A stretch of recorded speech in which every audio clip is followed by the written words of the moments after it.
मैं अलका ठाकुर हूं और आप सभी का अलका मेडिकल क्लासेस में स्वागत है। और आज हम बहुत ज्यादा ही एक महत्वपूर्ण चीज को समझने वाले हैं जो हमसे जुड़ा हुआ है, जो हमारे समाज से जुड़ा हुआ है और जो हमारी संस्कृति से भी जुड़ा हुआ है। वो क्या है? वो है सेक्सुअल इंटरकोर्स, जिसको हम शॉर्ट फॉर्म में बोलते हैं सेक्स। आखिर ये हमारे लिए क्यों महत्वपूर्ण है, क्यों हमें ये चीजें करनी चाहिए और क्यों जो हमारे पूर्वज थे और उनसे फिर हम हुए तो इन्हीं चीजों के माध्यम से हम हुए। क्या ये हमारे लिए अच्छा है, क्या ये हमारे लिए बुरा है?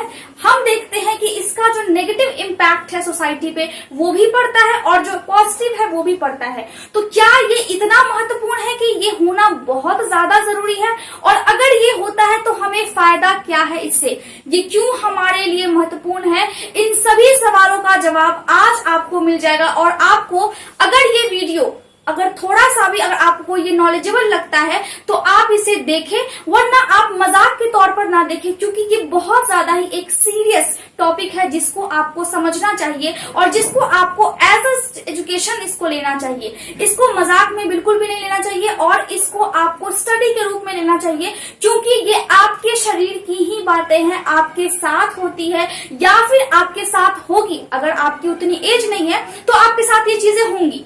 तो एक हमारी संस्कृति है जिसमें हम सबके सामने कुछ चीजों को नहीं बोल सकते हैं, लेकिन हर चीज को समझने का, हर चीज को कहीं ना कहीं अप्लाई करने का जगह होता है और समय भी होता है। तो ठीक ये जो सारी बातें हैं ये इस टॉपिक पे अप्लाई होती है कि अगर ये टॉपिक के बारे में आप पढ़ते हैं तो उसका समय है, उसका एक सही जगह है जहां पे आप डिस्कस करें। आप कहीं पे भी इसको डिस्कस नहीं कर सकते हैं, लेकिन डिस्कस करना भी बहुत ज्यादा ही जरूरी है। तो चलिए हम स्टार्ट करते हैं कि why sex is important. Sex हमारे लिए क्यों महत्वपूर्ण है और ये किस चीज के लिए काम में आता है। तो हम सभी जानते हैं कि जब आपके मम्मी पापा थे उनसे आप हुए और फिर आपसे आपका वंश चलेगा, तो वो सेक्स के माध्यम से ही होता है। तो सेक्स को हम क्या बोलते हैं? सेक्स को हम बोलते हैं सेक्सुअल इंटरकोर्स। क्या बोलते हैं?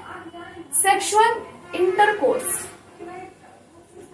सेक्सुअल इंटरकोर्स बोलते हैं। अब ये किस लोगों में होता है? एक महिला और एक पुरुष में भी होता है, लेकिन बहुत सारे इसमें एक्सेप्शन भी है, मतलब अपवाद भी हैं। एक महिला और महिला में भी होता है और एक पुरुष में भी होता है। तो उन अपवादों की हम बात नहीं कर रहे हैं, हम नॉर्मली बात कर रहे हैं एक महिला और एक पुरुष के बीच सेक्सुअल इंटरकोर्स की हम बात कर रहे हैं, जिससे आगे जाकर के इन दोनों के मिलने से एक नए बच्चे का जन्म होता है, उनके वंश को वो बच्चा आगे बढ़ाता है। तो सबसे पहले हमने ये समझ लिया कि सेक्सुअल इंटरकोर्स क्यों जरूरी है। ये हमारे वंश को आगे बढ़ाने के लिए बहुत ज्यादा जरूरी है। प्रजनन की क्रिया इसमें होती है और इसी प्रजनन से आगे जाकर के उनके संतान उत्पन्न होते हैं और मनुष्यों की संख्या इसी तरह इसी प्रोसेस के थ्रू ही बढ़ती जा रही है। तो हमने ये समझ लिया कि रिप्रोडक्शन सबसे इंपॉर्टेंट चीज है। कि क्यों इंपॉर्टेंट है, क्यों हम करते हैं? ताकि रिप्रोडक्शन हो और रिप्रोडक्शन के माध्यम से ये एक प्रोसेस होता है, इसके माध्यम से आगे जाकर के उनके वंश आगे बढ़े। ये चीजें हो गई। दूसरा क्या है? फिजिकल आप स्ट्रांग रहे, इनको भी मैं समझाऊंगी इस वाले टॉपिक को। फिजिकली आपके लिए बहुत ज्यादा जरूरी है। उसके बाद इंटेलेक्चुअल आपके ब्रेन के लिए, अपने सोचने समझने की शक्ति के लिए बहुत ज्यादा इंपॉर्टेंट है। इसके अलावा क्या है? इमोशनल आपके भावनात्मक रूप से ये आपको सपोर्ट करता है, इसके लिए जरूरी है। साइकोलॉजिकल आपके सोचने समझने का जो तरीका है और आपका जो पर्सनालिटी है, आपके सोचने से ही आपकी पर्सनालिटी डेवलप होती है। आप जैसा सोचते हैं आपकी पर्सनालिटी वैसी ही होती चली जाती है। आप जैसा रिएक्ट करते हैं आपकी पर्सनालिटी में अच्छा या बुरा आपका रिएक्शन ऐड हो जाता है। और अगर कोई आपको देखेगा या फिर आपसे बात करेगा तो आपकी छवि वैसी ही होगी जैसा कि आप सोचते हैं, जैसा आप करते हैं और जैसा आपका बिहेवियर है सभी लोगों के साथ। ठीक है। इसके अलावा सोशल, समाज में एक अलग इम्पैक्ट पड़ता है। अगर आप एक महिला को शादी करके लाते हैं या फिर अगर आप एक महिला हैं तो अगर आप एक पुरुष से शादी करते हैं तो समाज में उसका एक अलग ही इम्पैक्ट होता है, एक अलग ही छवि होती है। तो ये जो इम्पोर्टेंट चीज मैं आपको बता रही हूँ कि बहुत ज्यादा इम्पोर्टेंट है और समझना तो बहुत ज्यादा ही जरूरी है। तो ये सारे पॉइंट्स हैं जिनके लिए ये बहुत ज्यादा इम्पोर्टेंट है। मतलब व्हाई सेक्स इज इम्पोर्टेंट, क्यों महत्वपूर्ण है? क्योंकि मैंने आपको बता दिया रिप्रोडक्शन के लिए, फिजिकल के लिए, आपके शरीर के लिए, इंटेलेक्चुअल आपके ब्रेन के लिए, इमोशनल आपके भावनात्मक रूप से कैसे ये सपोर्ट करता है, साइकोलॉजिकल मतलब आपके सोचने समझने की जो शक्ति है वो आपका छवि कैसा निर्धारित करता है। तो ये भी इंपॉर्टेंट है, इसमें भी ये काम करता है। अब देखिए, अब यहाँ पे मैंने आपको बोला था कि फिजिकल ये कैसे सपोर्ट करता है। जब भी कोई पुरुष या फिर कोई महिला, जो सेक्स होता है वो कहाँ पे होता है, सेक्स होती है वेजाइना में। जो मेल होते हैं उनके पेनिस और जो फीमेल होती है उनकी वेजाइना, दोनों साथ में जाकर के मिल जाती है, उसके बाद ये प्रोसेस होता है। ठीक है, तो जो रिप्रोडक्टिव सिस्टम का जो चैप्टर है मैंने बहुत अच्छे से इसको समझाया है, और इसमें जो कौन कौन सी बीमारियां हो जाती है या फिर होने की संभावना रहती है इसके बारे में भी मैंने बताया है। तो आप जाकर के उस सभी लेक्चर्स को देख सकते हैं, जिससे आपको बहुत ज्यादा नॉलेज मिलेगा, और अगर आप एक स्टूडेंट है तो आपके एग्जामिनेशन बहुत अच्छे से क्लियर हो जाएंगे, इतनी तो मैं गारंटी देती हूँ। चलिए, यहाँ पे क्या है, यहाँ है फिजिकल में क्या करती है, बीपी को नॉर्मल करती है। अगर आप रेगुलर वे में करते हैं तो आपका जो ब्लड का प्रेशर है वो बहुत सही होता है, ना ज्यादा होगा ना कम होगा, तो बीपी को मेंटेन रखने में ये बहुत मददगार साबित होती है। ठीक है, उसके बाद क्या है, बर्निंग कैलोरीज। अगर आप रेगुलरली सेक्स करते हैं तो आपकी जो कैलोरीज है, जो आप खाते हैं, जो आप फैटी चीज खाते हैं, कोई फास्ट फूड खा लेता है तो वो कैलोरी बर्न होती है। एक तरह से समझ लीजिए कि ये एक लाइट एक्सरसाइज है, हल्का फुल्का अगर आप एक्सरसाइज करते हैं तो वो इससे हो जाता है। ठीक है, स्ट्रेंथन मसल्स, आपके मसल्स को, आपकी मांसपेशियों को ये स्ट्रांग बनाता है। ये जो प्रोसेस है इसको करने से आपकी जो बॉडी की मांसपेशियां है वो स्ट्रांग बनती है, मजबूत बनती है। गुड इम्यूनिटी, अब यहाँ पे मैंने लिखा IgA, मतलब जो आपका इम्यून सिस्टम है, आपका रोग प्रतिरोधक जो क्षमता है उसको बढ़ाने में ये बहुत ज्यादा ही मदद करता है। अब ये मदद कैसे करता है, हमारे बॉडी में IgA, अगर जो लोग रेगुलरली सेक्स करते हैं तो उनके सलाइवा में, मतलब उनके लार में IgA एंटीबॉडी होती है। अब मैंने आपको बताया था कि एंटीबॉडी क्या होती है। एंटीबॉडी का मतलब है कि जो भी इन्फेक्शन अगर बाहर से आपको लगती है तो उस इन्फेक्शन से लड़ने के लिए हमारा बॉडी कुछ चीजें तैयार करता है। वो पानी से थोड़ा सा गाढ़ा होता है, लेकिन पानी के रंग का ही होता है। इसके बाद वो हल्का सा गाढ़ा होता है और वो ब्लड में मिक्स होता है, जिसको हम बोलते हैं हार्मोन। ठीक है, उसको हम क्या बोलते हैं, उसको हम बोलते हैं हार्मोन। ठीक है, तो ब्लड में हार्मोन मिक्स होता है। हम जानते हैं कि हमारा बॉडी बहुत सारे हार्मोन्स को सिक्रीट करता है, मतलब बहुत सारे हार्मोन्स हमारे बॉडी में बनते हैं। हमारा ब्रेन बहुत सारे हार्मोन्स को रिलीज करता है हमारे बॉडी में, जिससे कि बहुत सारा काम होता है। लेकिन यहाँ पे जो IgA एंटीबॉडी है, अगर आप रेगुलर बेसिस पे सेक्स करते हैं तो IgA एंटीबॉडी उस व्यक्ति के लार में होता है, जिससे मुंह में अगर आपके इन्फेक्शन होने की संभावना है तो वो बहुत ज्यादा ही कम हो जाती है। और साथ ही साथ आपका जो हेल्थ है, आपका जो इम्यूनिटी सिस्टम है वो भी स्ट्रांग होता है। इसके बाद यहाँ पे मैंने बात की इमोशनल। चलिए, फिजिकल के बाद क्या था, इंटेलेक्चुअल का मतलब है कि अगर आप हेल्दी रहेंगे तो आपका दिमाग स्वस्थ होगा, आपके सोचने समझने की शक्ति अच्छी रहेगी। इससे क्या होगा, इससे आपका ब्रेन शार्प हो गया। तो ये इंटेलेक्चुअल यानी कि ये वाली जो टॉपिक है ये आपको समझ में आ गया कि किस तरह से ये दिमाग को एक तरह से कंट्रोल करती है और एक व्यवस्थित ढंग से आपको जीने का ढंग जो होता है वो फिर आप में पैदा हो जाता है, जिससे कि आप सभी कामों को अच्छे से कर पाएंगे। अगर आपका दिमाग शांत रहेगा तो आप सभी कामों को अच्छे से कर सकते हैं। ठीक है, इसके बाद इमोशनल, भावनात्मक रूप से आप जुड़ सकते हैं किसी भी व्यक्ति से। अगर आप जिसके साथ सेक्स करते हैं तो इमोशनली आप उससे अटैच हो जाते हैं। इसका मतलब है कि जो इमोशंस वाला जो फीलिंग है, हम सभी जो इंसान है वो हम सभी जानते हैं कि हमारे बॉडी में बहुत सारी चीजें होती है, लेकिन हम जानते हैं कि कैसे कैसे होती है, लेकिन हम ये नहीं जानते हैं कि ये अचानक से क्यों हो रही है और ये किस तरह से हो रही है। नहीं तो जो साइंटिस्ट थे वो बिल्कुल हमारे जैसा एक इंसान बना सकते थे आर्टिफिशियली, लेकिन क्यों नहीं बना पा रहे हैं, क्योंकि हम में इमोशन है, हम में भावना है। तो वो जो भावना है वो इस सेक्स के माध्यम से ही आता है। तो इस तरह से हम देख सकते हैं कि इमोशनली बहुत ज्यादा सपोर्ट करता है ये सेक्स। ठीक है, इसके बाद जिसके साथ भी आप संबंध बनाते हैं उसके साथ आप बहुत ज्यादा भावनात्मक रूप से जुड़ जाते हैं। तो इसका मतलब ये हुआ कि जो सेक्स है वो आपके और आपके फैमिली के बीच में रिलेशनशिप बहुत स्ट्रांग करता है, बहुत अच्छा करता है, जिससे आपका जो जीवन है वो थोड़ा सा इजी हो जाता है, स्ट्रेस भरा जीवन। ठीक है, साइकोलॉजिकल, अब साइकोलॉजिकल का मतलब मैंने आपको बताया कि स्ट्रेस, आपको ये स्ट्रेस कम कर देगा, आपको ये एंजाइटी कम कर देगा। स्ट्रेस का मतलब है जो प्रेशर पड़ता है काम की वजह से, और आजकल इतना बिजी लाइफ है जिसमें बहुत ज्यादा स्ट्रेस है और एंजाइटी, बहुत सारी चिंताएं होती है, उसको ये खत्म करता है। अब जब बहुत सारे काम का आपको प्रेशर पड़ता है तो आप पे लोड ज्यादा होता है, और अगर आप उस स्थिति में रहते हैं तो अगले दिन फिर आप कोई भी काम अच्छे से, जितनी आपको एनर्जी लगा करके करनी चाहिए वो आप नहीं कर सकते हैं। तो ये जो सेक्स है ये बहुत ज्यादा ही मदद करता है आपके स्ट्रेस और आपकी चिंता को खत्म करने में। इसके बाद क्या है, बेटर स्लीप। आप बहुत अच्छे ढंग से सो पाते हैं अगर आप रेगुलरली बेसिस पे सेक्स करते हैं। तो इसमें क्या होता है, आप क्यों सो पाते हैं, क्योंकि अगर जब आप सेक्स करते हैं उस टाइम में आपकी बॉडी में ऑक्सीटोसिन नामक हार्मोन निकलता है। मैंने बता दिया कि हार्मोन क्या है, पानी की तरह होता है। उसके अलावा एंडोर्फिन्स निकलता है। अब एंडोर्फिन्स जो होता है ये भी हार्मोन है,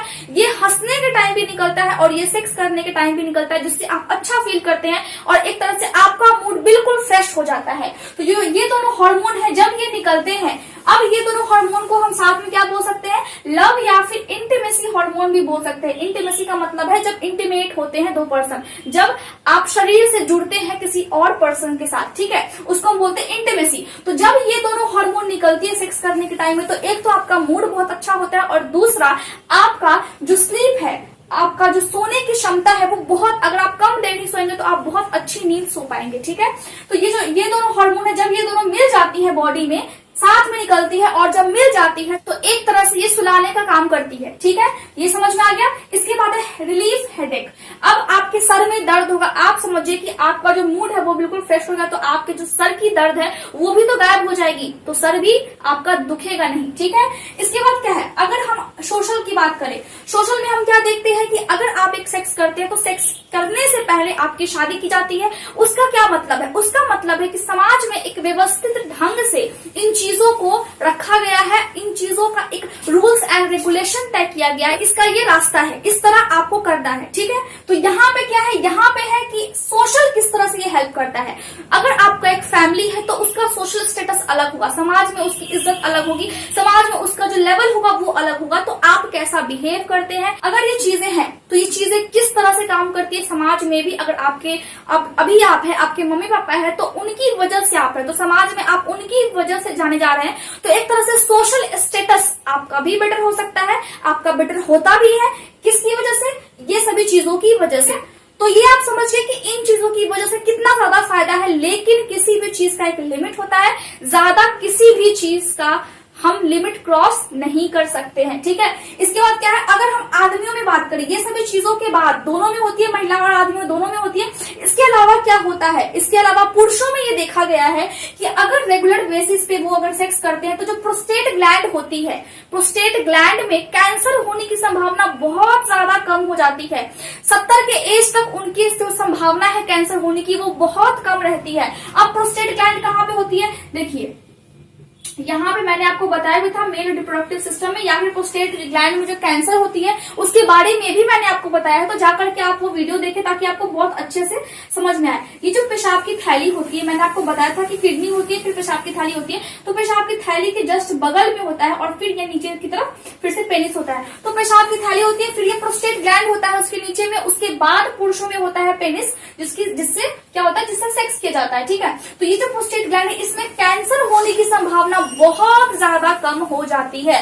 तो सोचिए कि ये कितना ज्यादा फायदेमंद है। इसके अलावा क्या है, इसके अलावा ये आपके हार्ट के आपके हेल्थ को बहुत अच्छा रखता है, आपके दिल की बहुत ज्यादा मदद करता है। आपका बीपी तो मैंने बता दिया कि बीपी किस तरह से लो रहता है, किस तरह से वो रेगुलर एकदम प्रॉपर वे में रहता है। बीपी आपका ज्यादा बढ़ता नहीं और ज्यादा घटता भी नहीं है। और महिलाओं में क्या देखा जाता है, महिलाओं में देखा जाता है कि उनका जो ब्लड फ्लो है, सेक्स करने के टाइम में जो खून का संचार होता है बॉडी में वो ज्यादा हो जाता है। तो जब वो ज्यादा होता है तो ये हमारे लिए जरूरी है कि हमारा जो खून का संचार है वो दिन में कम से कम एक बार बहुत ज्यादा तेज हो, जिससे क्या होता है, जिससे जो हमारा हार्ट है वो बिल्कुल फ्रेश हो जाता है और एक तरह से हार्ट की एक्सरसाइज हो जाती है, हमारे दिल की एक्सरसाइज हो जाती है, जिससे कि हमारा हेल्थ अच्छा रहता है। अगर हमारा दिल अच्छा रहेगा, हार्ट अच्छा रहेगा तो हमारा हेल्थ भी अच्छा रहेगा, ठीक है।